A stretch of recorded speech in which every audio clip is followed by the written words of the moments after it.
What's going on, guys? Eric here with another segment of Triple OT. Explosion, explosion, explosion. Was there explosions? Yeah? Okay. Alright, we're going to get right into it, guys, because I'm going to cover two divisions today because I got to get the ball rolling here. I didn't even realize that next week preseason starts on Thursday. Buffalo and the Vikings, check it out. In Buffalo, 7 p.m. I don't know what channel. Right off the bat, AFC West, we're going to the Los Angeles Chargers. First of all, I think it's stupid there's two teams in Los Angeles. We couldn't move them to, like, North Dakota or, like, Wyoming. Like, what do they have? Not much. First things, I already went past that part. The Chargers just traded Buffalo for Cardell Jones. I really like that guy. I don't know why we traded him, but I think he should do good in Los Angeles with Phillip Rivers. They also changed coaches in the offseason, picking up Anthony Lynn, and who I liked him too. I think he can turn around the team. He turned around our team when we fired Greg Roman. So this division might be a little unpredictable. The Chargers and Denver, even the Chiefs this year. It's going to be weird. But my breakdown is this: the Chargers went mostly offense in the draft, selecting wide receiver Mike Williams in the first round. He's a prototypical height, weight, and speed for a receiver. He can sell his vertical push to create and really lead against a defender. And he needs to work on his route running, though. With their next two picks in the draft, they picked up two offensive guards, so they really worked on that offense. That was Anthony Lynn's main thing, is offense. So it could help them out if these guys really put some work into it. They started off with a primetime game in Denver. But then the next three are home, and I say they're probably close to 500, either over a game or under a game, and finish third, second, depending on the Chiefs. Because, I don't know. We'll go through this. The Chiefs, I don't know, actually. We'll get to that. The Chiefs, I don't know. Denver Broncos. A lot has changed in the Broncos since the Manning era. I feel they're just slowly falling apart. They need a solid QB to come in and win some games for them, take over the position as a leader on the team. And I like Simeon for that because he's, like I say, he's calm, collect. He takes his time to look, and he's a good quarterback. I think they need to stick with him, put Paxton Lynch on the back burner for now. They did pick up Jamal Charles in the free agency, but he's getting older. He's getting injured a lot more. They still have C.J. Anderson, who is a decent player, and their first pick went to O-lineman, offensive tackle Garrett Bowles. I don't know how you say that. Guy runs a fucking 40 in like under 5 seconds. So he's got insane footwork, and mixed with his athletic ability and size, he's going to be a decent offensive lineman. As long as they just moved Elway's contract out, they gave him extended contract. So as long as he's there, they shouldn't have that many seasons where they're in the dumps. They just got to get that QB, situation fixed. And I say they win 7-8 games this year, but that could be, it's just weird. I'm not too sure what to do. Moving on to Kansas City Chiefs. Right off the bat, what do you think of them trading their next year's first-round pick to Buffalo to pick up this Patrick Mahomes guy? Is he really that good? I don't know. Let's look. They lost Macklin and Charles, but they picked up Spiller, who I'm not too sure about. He dances a lot in the back. But Mahomes is out of Texas Tech, and last year he had 5,000 passing yards, 41 touchdowns, 10 interceptions, and 10 rushing touchdowns. Last year. A lot of QBs going into the draft didn't have that their whole career for college. That's insane. So I guess it was worth it.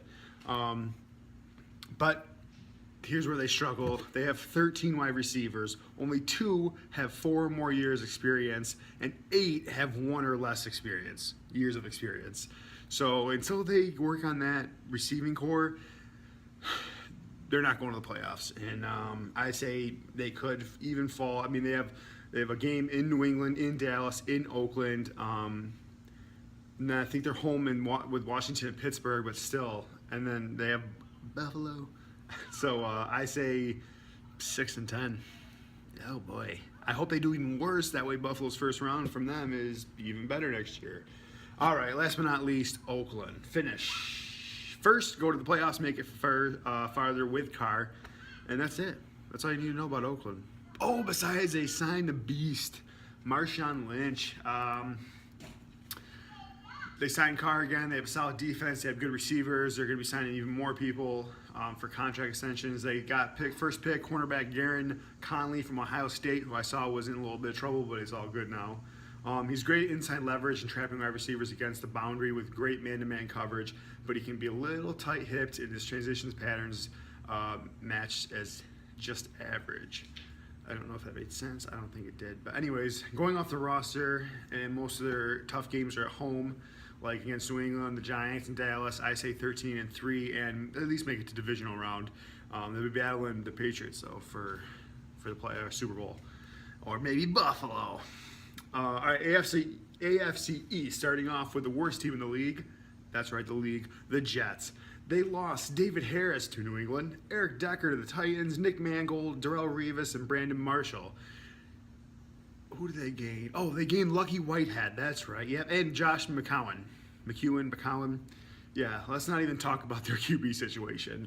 They picked up 2 safeties in the first 2 rounds of the draft. First pick going to Jamal Adams out of LSU. He's well built, doesn't hesitate for 1 second to be a hitter. Very good at playing off blocks, and has a balanced base to limit escape routes.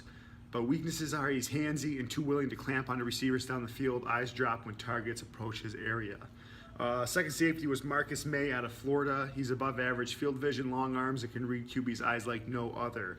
But he has trouble playing both the ball and the man downfield. Anyway, their schedule is in Buffalo, in Oakland to start off, so that's 0-2. They have Atlanta coming down the road, then off to the Bucs, so that's 2 more losses. Home against Carolina, loss. Home against the Chiefs, loss. Saints, loss. Don't forget the 2 losses against New England. I say maybe they win 3 games this year. Going on to Miami, the Dolphins had quite the comeback last year. They started off kind of rough, made it to the playoffs, but they didn't. They didn't. No, they did. Yeah, did they? Wild card, but Tannehill was out. But they got rid of Foster and Mario Williams, who is just a piece of shit now. They did pick up Lawrence Timmons, traded for Julius Thomas, but I heard that's not going to go. I think it's going to fall through because of Albert retiring. They really worked on their defense this offseason, and in the draft, they picked up 2 offensive players in draft. Only picked up 2 offensive players. They picked up Charles Harris, outside linebacker from Missouri, who has long legs and explosive out of his stance. He has lateral quickness and good first step quickness. He gives ground on the edge, and he can be widened out to his run fit, and he rides on blocks instead of trying to break off. According to their schedule and the losses and the pickups of this year, I'm starting to get too fast. The Dolphins have an average season. They do have Tampa at home, Oakland at home, along with Tennessee at home, so that helps their chances of securing some victories. They may or may not, I don't know, 8-8, possibly 7-9. I gotta go with Buffalo for second, okay? I can't go against Buffalo. We know the Patriots are gonna be number 1. Buffalo, Miami, Jets. On to that, New England Patriots. Warning, salty alert, salty alert. Fuck you, Patriots. They just keep getting better and better, those fucking D-bags. Even though they only had 4 picks in last year in the draft, that didn't matter. Most of their work was in the free agency. They traded Dwayne Allen, picked up Brandon Cooks, Dante Hightower, Alan Branch, Mike Gillislee, Gronk's little brother, David Harris, and that faggot Gilmore, who I hope Edelman beat your stupid ass. You are an asshole. That goes off of him bashing the Bills fans, even though we stuck behind him when he sucked ass. And then you're going to bash us? Fuck you, buddy. They didn't have their first pick till round 3, and they picked up D-end Derek Rivers out of Missouri. Strengths are he's very consistent, high-level production as a starter, plays the same snap to snap, and has a high football character. His weaknesses are he needs better gap awareness after settling the edge and plays with head down after contact and loses sight of running backs. Whew. Obviously, they're going to go back to the playoffs, possibly even the Super Bowl. Fuck's sakes. They do have a few tough games, like in Pitt towards the end of the year. They have Tampa, who was up and coming, and I'll talk more about them when we get in the NFC, but I like Tampa this year, except against Buffalo. They have a game in New Orleans, in Oakland, and then they have the one in Buffalo. Please win Buffalo. But all in all, I see them going 13-3 at least. And now for the last, the Buffalo Bills. Made a few good moves this offseason, starting off with letting go of Dan Carpenter. See ya. We got rid of Gilmore. See ya. And we let go of Coleman and Williams. Coleman wasn't too bad. But we picked up Patrick DeMarco, Mike Tolbert, Micah Hyde, Vladimir Dukasi, I don't know how you say it, and Steven Hauschka, whatever. I'm excited about our new kicker. I'm excited about these defensive players. These fullbacks are tough, they're big. We traded our first round to Kansas City and received their first round next year, so we have 2 first-round picks next year. We also got a new coach, McDermott. We got a new GM, Bean. Pretty much a whole new coaching staff and a whole new scouting staff. Like, we have everybody. We're at first round. We picked up cornerback Tre'Davious White out of LSU. His strengths are experienced island corner with first round with slot reps over the last 2 seasons. I'm here in White Island. Get that Revis shit out of here. I think White's coming on. White Island. He's also patient in the press and rarely commits prematurely, but he is his physical and play strength a concern from slot and less technique oriented and more grabby from the slot. Most of our tough games are at home this year against Tampa, Oakland, the Saints, but we also have to travel New England ones, Carolina, who's starting to, they're going to be doing better, and we have to go to Atlanta. That one stings. But I don't see why we can't make the wild card. At least 10-6, guys. Make the wild card. Don't worry. New England, they're going to, it's New England, but take out Miami and the Jets. Make sure you get both wins against them and lead second place with a strong second. All right, guys, this is a longer video. Thank you for staying tuned if you're still listening to me. Like, subscribe, share. Check out my other channel, Tunes and Such. Check me out on Twitter at EricSweitzer64. And let me know what you think about this video and anything else you want to add. And I can't wait, guys. Next week, preseason starts. And then the regular season in a month or so. It's going to be great. Thanks for watching, guys.